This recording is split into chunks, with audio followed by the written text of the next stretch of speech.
So if the union also say that, what do we do? And when we look at it, we started an action on Wednesday, and by Thursday, we also have to look at it and say, we close that meeting up by 5:30 a.m. So that we can also see how we can also make sure that things don't go wrong. And so it's also beyond on Nigerians that we also let government and everybody that also represent that every action we must also take, we must weigh it, look at the consequences, look at the effects on Nigerians and the economy. Now, when you talk about reaching out, because you said that the minister announced this unbundling, in parentheses, 3 weeks ago at the Library conference. But subsequently, when he made the announcement, it was on a Tuesday, I believe, about the restructuring, as it were, of the NNPC. Did you try to reach the minister? He said unbundling. Just a moment. Did you try to reach the minister when he made that, statement at the press at the lecture, between then and when he actually announced the restructuring? When the minister made the statement on the unbundling, I think he also traveled. He was not within reach. And when he also phoned that, okay, he'll be coming back and let's see what we can do. Then we said, okay, if we can go to unbundle, and we also don't know what are the labor issues, what are the welfare issues, what are the impacts on Nigerians, what are the impacts in the economy. For example, we are not against anything, the organization that will restructure, that will make NNPC more efficient, that will also make every sector in the oil and gas more efficient so that Nigerians can see the benefit of it. But it's also good that we don't place the cart before the horse. I'm just asking if you tried to, you said he traveled, so it would seem that you actually did try to get in touch with him, but for some reason he wasn't available. Did he give a date that he was going to meet with the unions? Yeah, the minister arranged for a meeting, but because he arranged for a meeting and said the meeting also need to be shifted. And the meeting was shifted for, I think, late on Wednesday.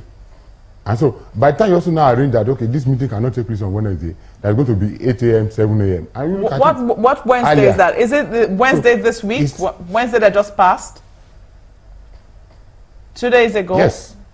So there was a meeting scheduled for Wednesday, yeah. which did not hold? Yes. Did the union suspect foul play when that meeting did not hold? Yeah, what we suspected was this. He scheduled a meeting for 3 p.m. that day. Mm-hmm. And so he now shifted the meeting to 8 a.m. again. And also, as union leaders, we also have your eyes on the ground. That the essence of that meeting is also just call us 8 a.m., put us on camera, put us on the spot, and before you know it, and said that I carried along, and you announce it. So how do you now go for that kind of meeting? That means it's more or less like a secretive something. So you were suspecting foul play, and you thought it was not going to be handled sincerely, and yeah. It would seem that you were already on the offensive. That's the reason why, because a lot of people are asking, it is very unusual that Labour would not give an ultimatum, would not say they're given any notice of a strike. They just called for a strike almost immediately with immediate effect. You don't think that was a little hard? No, well, the strike was not immediately. There was a 24 hours notice, because if the government everybody also heard that there's going to be a 24-hour notice, we can also avert it. It's not like what happened in June in 2012 over the subsidy issues. Pengassan then said, if all these issues were not addressed, by midnight of that night, that 12 midnight, they will shut down. And government has it. But what government also need to do is that, and government functionaries, that we need to also avoid this fire brigade approach. If there are issues we have said, if there are issues to be discussed, we don't wait, we give you an ultimatum, we tell you we are going to do X, Y, Z. You don't wait till the last minute and start rushing and start doing fire brigade. Mr. Johnson, I'm trying to, sorry, Mr. Johnson. Even if it's 2, 3 hours. I'm trying to align this story, because you say that there was a meeting scheduled for Wednesday at 3 p.m., but it was saying it was shifted to Thursday at 8 a.m., but you suspected foul play. And so the 24-hour notice, I'm trying to see where that was between Wednesday and Thursday. The meeting was scheduled for 3 p.m. Wednesday. Yes. Meeting scheduled for 3 p.m. on Wednesday was now also brought forward earlier to 8 a.m. of Wednesday. Okay. Of Wednesday. So you look at it that there is something that is fishing.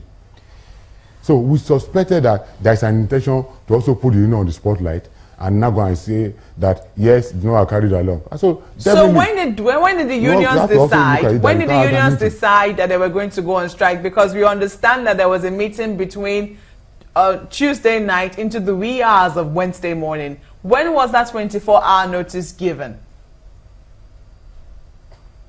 The 24-hour notice was given that Wednesday. Well, some say that by 12 minutes, by Tuesday night to Wednesday night. Some say part of Thursday. Part of the unstated intention of that strike by the union is to save their jobs, because the third item in that communique that was issued talks about job security. Isn't that correct? Yeah. The union members are fighting for their jobs. Let me also say something. About 3 weeks ago, the Honorable Minister of Labour and the late Minister of State for Labour, Barrister James Ocholi, called a meeting. And the first thing they did about that meeting was to meet the IOCs and the services company first. Then the following day, the Minister of Labour also called the stakeholders, the unions.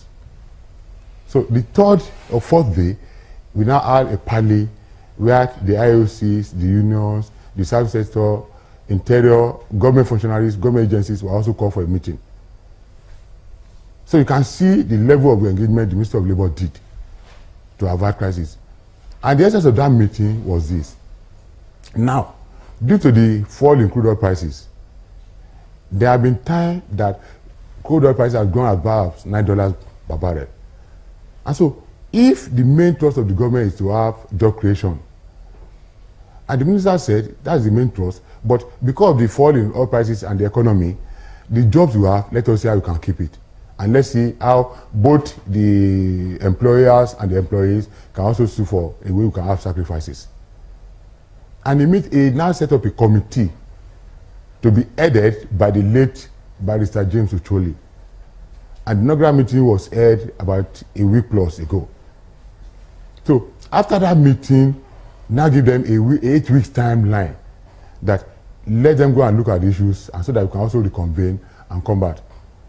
And in that committee that was set up, Pengassan were having 2 members, NUPENG, and IOCs, every sector holder, every stakeholders were having a representative. And so job redundancy, how to protect job, how to save a job are also there. Because you see, when they are talking of job losses, and based on what is happening in the economy, every staff, every worker, you have minimum of 15, 20 dependents on you. And so if one job is being lost, you know the effect on Nigerians. So that's the sense of that committee. That also shows you the thoroughness of the Minister of Labour and the Minister of State through the government to also make sure that we do things.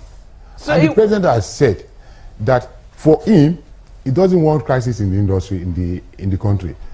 He wants zero-phase strikes actions. So everybody, let's make sure that we do things that also be that we are being carried along. We are changing this. We are also supportive, so that we can also make sure that yes, Nigerians don't go through unnecessary action. Quick one: is the union supposed to give 24-hour notice or 2 weeks notice? No, it depends on the gravity of the issues on ground. And let me also tell you, when you also for example, let me tell you now, as we are talking now, there are some labor unions that are on some strike.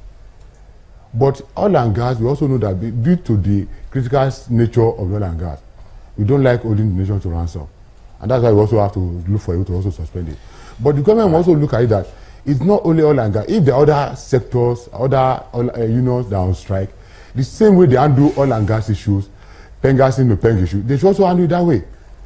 All right, Comrade Francis Johnson. The essence of it that the strong also help the weak. Comrade Francis Johnson, President of Pengassan, thank you for your time today on the program.